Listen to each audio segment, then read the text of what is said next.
welcome back to me and my family fun. Today we're going to do our bedtime read aloud. So let's check what we're reading today.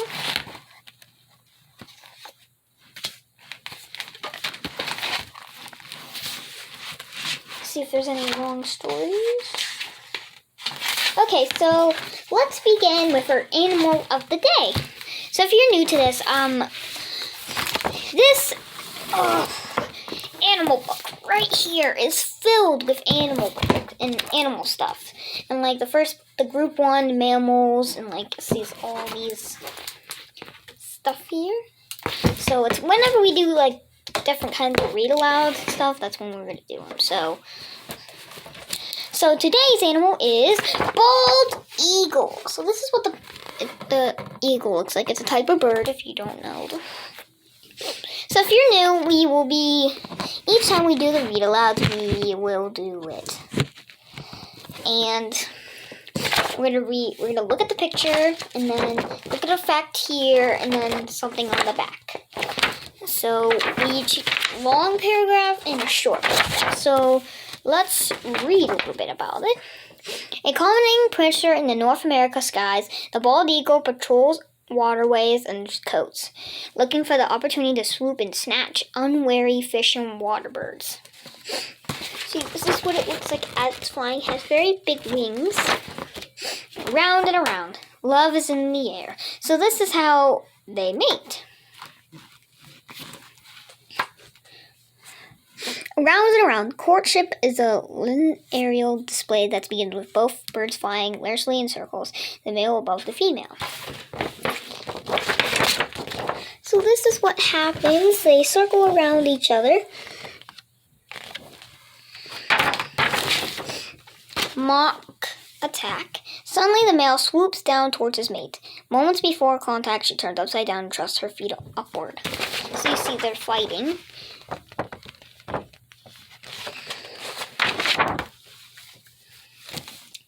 United till we fall. With talons locked together, the two birds tumble towards the ground as if on ritual. But the very last instant, you see they're falling to the ground. New bond. The birds break free. Their bond confirmed or renewed. They temporarily part, flying off in different directions.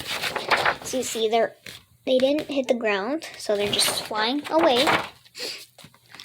Alright, we're going to do Did You Know facts. Did you know bald eagles hunt young sea otters, listening for their noises to make them while feeding in kelp beds?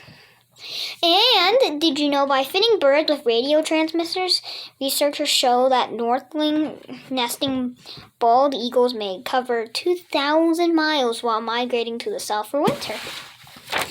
Now we're going to do the profile of the bald eagle. Okay. A powerful bill and slip-on feet are still tools in the armory of imposing fish and eating birds of prey. Super-orbit ridges. These bony sections of the skull overhang the eyes and help protect them from injury. When the eagle is catching and handling prey, they also shield their eyes like sun visors, reducing glare. So this is what their eyes look like when they see prey. Bill. As a sea eagle's, the bill is large, heavy, is built, and strongly hooked. It's capable of tearing flesh from tough into small bite pieces. So this is what they're talking about, the part of the beak. So the soles of the toes are covered with special scales from spiny project called sibilants. Together with sharp talons, these help grouply fish. So let's see. This is what their feet look like. And that is a little information about the bald eagle. Now let's get to our bedtime read aloud.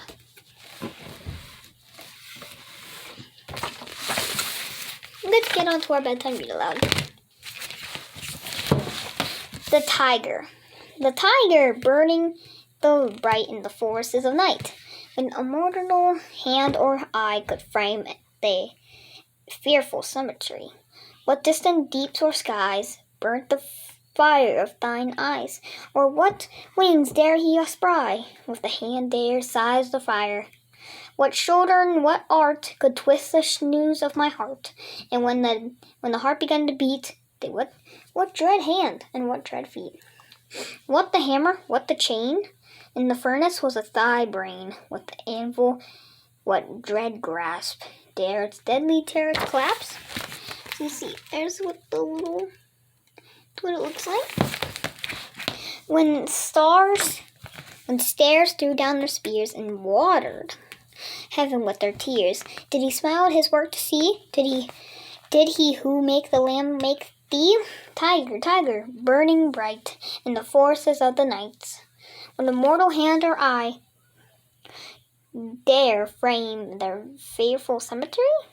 So this poem we just read by was called William Blake, and so here is what the tiger looks like. And here's what the area looks like. Just he's hanging out on the desert. I don't know. The camels complained. Canary birds feed on their sugar and seed. Parrots have crackers to crunch. And as for poodles, they tell me noodles and have chicken on cream for their lunch. But there's never a question about my digestion. Anything does for me. Cats, you're aware, and repose in a chair. Chickens can roost upon rails. Puppies are able to sleep in a stable. And oysters can slip in pails. But no one supposes a poor camel dozes. Any place does for me. Lambs are enclosed, but never exposed. Coops are constructed with hens. Kittens are treated to houses well heated, and pigs are protected by pens. But when a camel comes handy, whenever it's sandy, and anywhere it does for me. So see, here's our designs. We have new designs if you didn't notice. And here's our little decorations. People would laugh if you rode a giraffe or mounted the back of an ox. It's nobody's habit to ride on a rabbit. That's impossible to ride a rabbit. Or try to Bristol a fox. But as for a camel, he's ridden by families, and any load does for me. He sneaks around a hole in the ground, and weasels are wavy and sleek. And no alligator could ever be straighter than lizards that can live in a creek. But camels are lumpy and bumpy and humpy, and any shape does for me. So this poem we just wrote by Charles F. Carl. I can't pronounce his last name. So this is our second decoration. Here's the blue one, and here's our new designs. And here is what a camel looks like, if you don't know what a camel is. Mother Tabby Skins. Sitting at a window in her cloak and her hat, I saw Mother Tabby Skins, the real old cat. Very old, crumpety and lame, teaching cats how to scold. Is that not a shame? Kittens are in the garden, looking in her face, learning how to spit and swear. Oh, what a disgrace. Very wrong and bad. Such a subject for our song makes us all too sad. Old Mother Tabby Skin sticking out her head, then give a howl, then a yowl, hobble to bed. So you can see there's like different kinds of cats. There's a gray cat, another one, here's another cat, and here's our designs. And here's the Tabby Skins, the old cat, I think. Very sick, very scared, and very savage too. Pray send a doctor for quick, and anyone will do. The doctor mouse came creeping to her bed, lancing her gums and felt her pulse, whispered she was dead. Very sly. The real old cat opened quite her weather eyes. Mouse, beware of that old Mother Tabby's saying serves him right. Gobbled up the doctor in infant delight. Very fast, very pleasant too. What a pity it can't last. Bring aloud do. So this poem was by Elizabeth and Hannah Hart. Here's what the rat looks like, the doctor, and here's her in her bed. And here's their new designs. Two little kittens on one stormy night began to quarrel, and then they began to fight. One had a mouse and the other one had none. And that way the quarrel had begun. I'll have that mouse. Said the big cat. You'll have that mouse? We'll see about that. I will have that mouse, said the tortoise. And spitting and scratching, oh, her sisters fell. I told you before, 'twas a stormy night, and those two kittens began to fight. So here's what the kittens look like, and here's the rat. Here's them fighting, and here's what the rat looks like. It's very cute.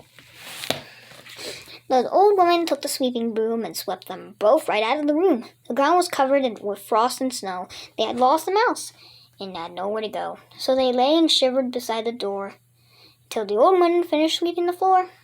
As they crept as quiet as a mouse, they all wet with the snow and cold as ice.